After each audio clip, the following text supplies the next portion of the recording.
Je voudrais ouvrir cette gazette par cet extrait de ce message. C'est cet extrait en fait qui nous permettra de comprendre tout ce qui va se suivre. Je vous le promettais que nous allons consacrer 2, 3, 4 numéros, voire plus, sur la génération auto-entrepreneur. Suivez cet extrait. Chers jeunes, l'auto-entrepreneuriat n'est pas un nouveau concept savant. C'est plutôt un moyen que nous avons trouvé de donner à chacun de vous, de créer une opportunité d'insertion. Lui, c'est le coordonnateur général de la génération auto-entrepreneur, la GA.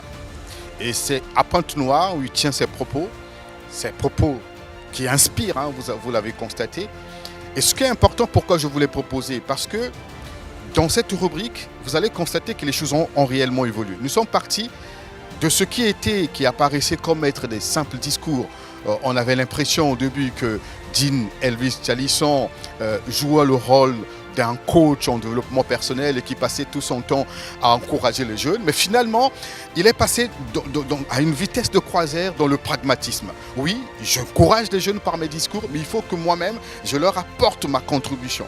Et donc, c'est ce que la génération auto-entrepreneur a commencé à faire depuis donc le lancement. Et dans cette rubrique, regardez avec beaucoup d'attention comment l'équipe de la coordination de la GA s'est déportée à Djiri, dans le 9e arrondissement, aller appuyer les jeunes maraîchers, sinon ceux qui sont dans cette activité agricole. Je ne parle pas beaucoup, je veux vous laisser suivre.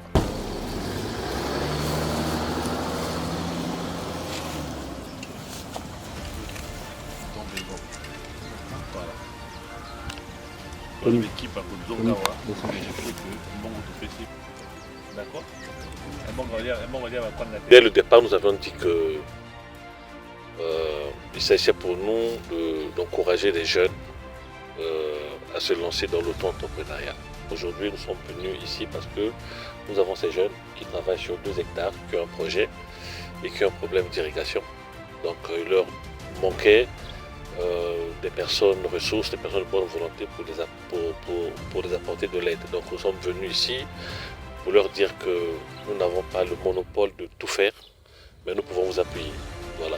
Et l'opération Matissa à faire consistera aussi à appuyer les auto-entrepreneurs qui sont déjà sur le terrain, qui ont besoin de notre aide, qui ont besoin de notre appui, pour que nous puissions les aider à développer ce qu'ils sont en train de faire. Ce qui est impactant ou ce qui attire réellement l'attention, c'est plutôt la sincérité de ces jeunes, leur réaction, leur émotion. C'est des jeunes qui ne s'attendaient pas réellement surtout à un tel geste, à ce montant. Et vous allez les suivre. Ils nous expliquent ce qu'ils feront réellement avec cet argent. On comprend bien que c'était un vrai soulagement pour ces jeunes. Na kufungula mwa etonji va bien avant nene na kokotis ba maza passer à beta difficulté ya maza na ba arrosoir ya ki corvée na ko arroser na ba arrosoir. Donc voilà pour qui permettre beto mbongei na ko bâti na grande avenue chi na kacha na ko ba pompe ba installation ya jardin. Ça m'a permettre beto vraiment na mona tala que chèque na que vraiment chèque avancer bet ki salo parce que pas manque moyen que na bet quoi vraiment chacun qui avance, c'est vrai pour avancer. Et il y a aussi encouragement, il y a ça encore plus. Parce que premièrement, il y a une facilité de manière à arroser. Deuxièmement, il y a moins de matériel, il y a des matériel à caca. Du coup, il y a une force d'exercer, il y a un double. Parce qu'il y a ça vraiment utile. La génération auto-entrepreneur vient là de répondre à plusieurs interrogations des jeunes qui, dès le départ, ne comprenaient pas cette vision, qui se posaient la question, mais oui, vous nous encouragez, mais avec quoi, dans quel contexte, dans quel pays? Et vous avez constaté que la génération auto-entrepreneur est allée donc de sa vision d'encourager les jeunes, mais dans le pragmatisme absolu. Il n'y a pas que ça, il y a aussi les journalistes. Ce sont des hommes et des femmes qui travaillent souvent dans de très mauvaises conditions, qui n'ont pas de subvention, vous le savez très bien. Mais là, la génération auto-entrepreneur a ciblé surtout les médias en ligne, ces auto-employeurs, on va dire, sinon ces journalistes indépendants qui vraiment rencontrent au quotidien les difficultés. Ils n'ont pas souvent de matériel, parfois pas de caméra, ils travaillent avec leur téléphone, parfois défectueux.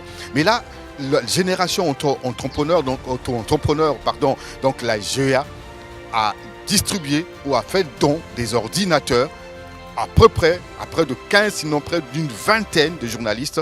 Et c'était dans un hôtel de la place. Je vous laisse suivre la cérémonie.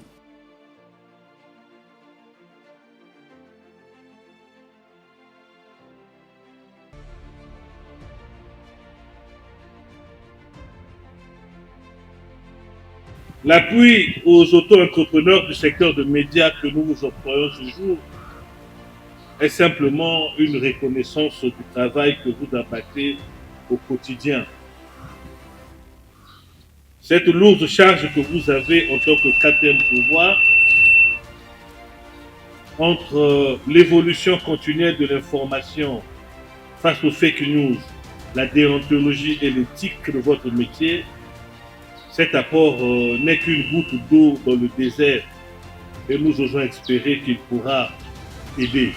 Monsieur le coordonnateur général de la génération auto-entrepreneur, chers compatriotes, chers invités, l'honneur m'échoit de façon un peu imprévue de dire un mot de circonstance.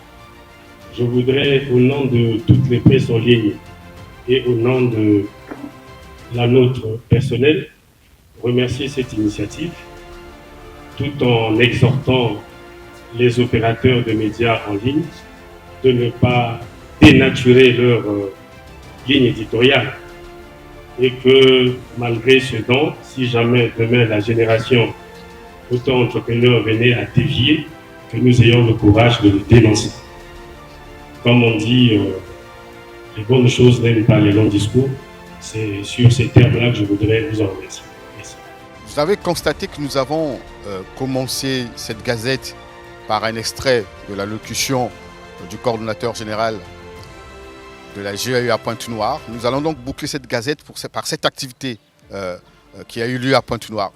Mais bien avant, je tiens à vous faire quelques rappels. Sinon, un rappel, c'est le lancement de la formation de près de 500 jeunes en collaboration avec Ecolab. Donc vous vous souvenez qu'il y a eu une grande cérémonie où Ecolab et la GEA ont signé un partenariat pour former des jeunes. Et le lendemain de cette activité qui a lancé cette formation, il y a eu donc ce qu'on appelle du discours au pragmatisme. Donc ce que je disais, le mot qu'il faut retenir, c'est ça.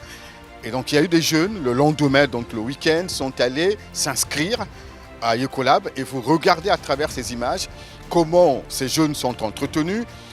Vous avez sur place des formateurs, des coachs en développement et c'est pour permettre à ces jeunes pendant une période donnée d'être formés et de mieux structurer leur vision, de structurer leur projet. À la fin, la GEA verra comment accompagner les projets qui seront retenus, sinon accompagner chaque jeune. Voilà, nous sommes donc arrivés à la fin de notre gazette. Je vous parlais de Pointe-Noire. À Pointe-Noire, c'était l'appel à candidature. C'est dans la même logique. Il faut donc avoir des bons projets. Il faut avoir des projets qui sont structurés ou des bons projets pour mieux les structurer afin de les accompagner. Parce que si les projets ne sont pas mieux structurés, si tout n'est pas bien fait, ce serait difficile qu'on accompagne les jeunes. Donc il faut voir est-ce que tel ou tel projet peut réellement contribuer à la lutte contre le chômage. Est-ce que tel ou tel projet peut réellement aider les jeunes à devenir réellement les auto-entrepreneurs ou des indépendants? Parce que l'objectif de la GEA, c'est pousser les jeunes à devenir indépendants, de ne pas rêver la fonction publique après les études, ou même quand on n'a pas été à l'école, et que l'on reste assis à la maison pour ne rien faire. Et donc à Pointe-Noire, et c'était donc l'appel à candidature, je vous laisse suivre quelques extraits de cette activité.